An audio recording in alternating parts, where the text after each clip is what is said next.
Sorry, my face is like so warm right now. I'm freaking out. Okay, I'm just gonna say it. I love you. You're probably wondering two things right now. Who is this guy, and why does he love me? And while you may not know who he is, it's more than likely that you've come across one of his songs while doom scrolling TikTok. The platform he used to kickstart his music career and give him his first hit that landed him a spot on the Billboard Top 100. But to understand how he got to this point, and how in just 2 years he's already signed to Columbia Records, and is currently sitting at 10 million monthly listeners on Spotify, we gotta go back a few years, to a time most of us would rather forget.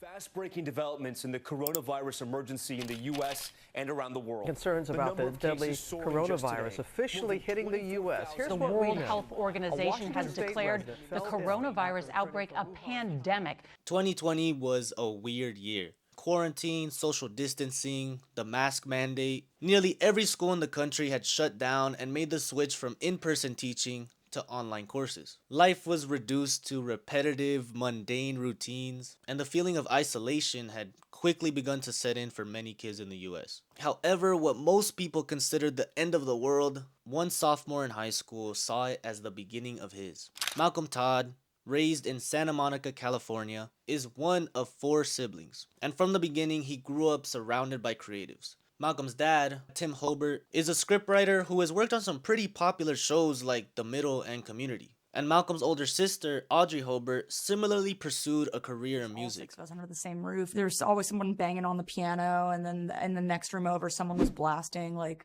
music, and then in the room upstairs, someone was writing a play. It was like the Von Trapps or something. It was amazing. The perfect environment for creating an artist.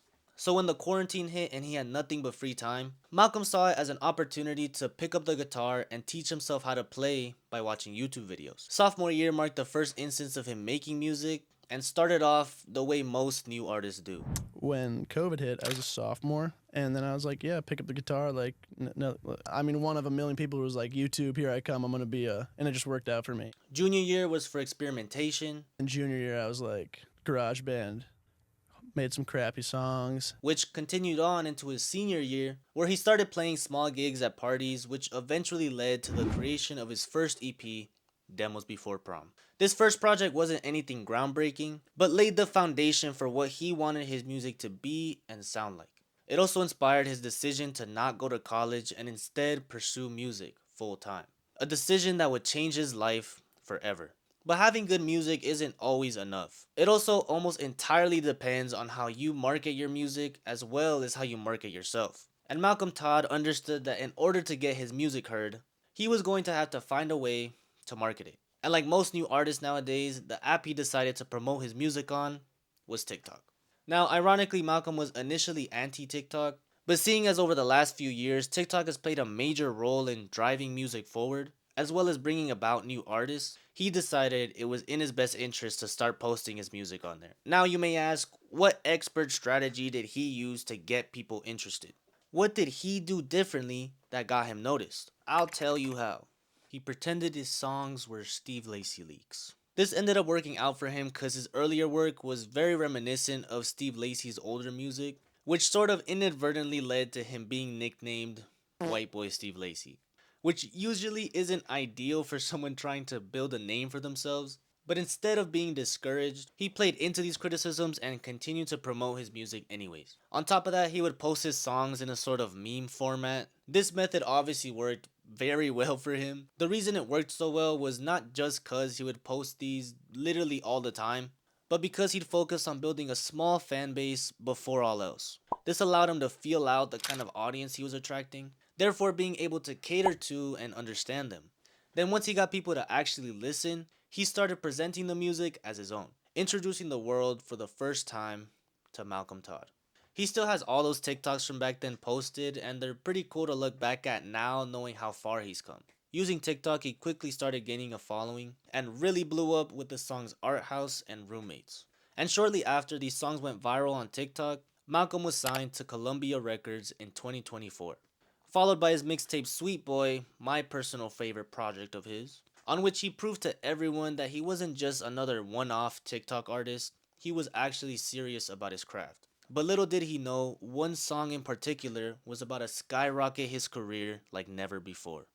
November 3rd, 2024, a snippet of the song Chest Pain, parentheses I love, was posted on Malcolm's TikTok, and over the next few days, it blew up. People all over TikTok were posting their significant others to the song, pets, food, family, anything that they loved really. The song really resonated with people and connected them over a simple message: love. The original audio is currently at 2.7 million posts, and the song itself peaked at number 68 on the Billboard Top 100, which is still pretty impressive considering Malcolm Todd was still a relatively new artist at the time, with his first ever project being released a little over 2 years prior to the success of Chest Pains. Since then, it's only been up for him. He released his debut self-titled album, Malcolm Todd, earlier this year, performed on Jimmy Kimmel, and his music has continued to make its rounds on TikTok, where he's gained a pretty large fan base. I feel like a big reason for his success, apart from his incredibly catchy songs, has a lot to do with the fact that it's all very easily digestible. The subject matter in most of his music is relatively constant, having universally relatable themes of love and heartbreak.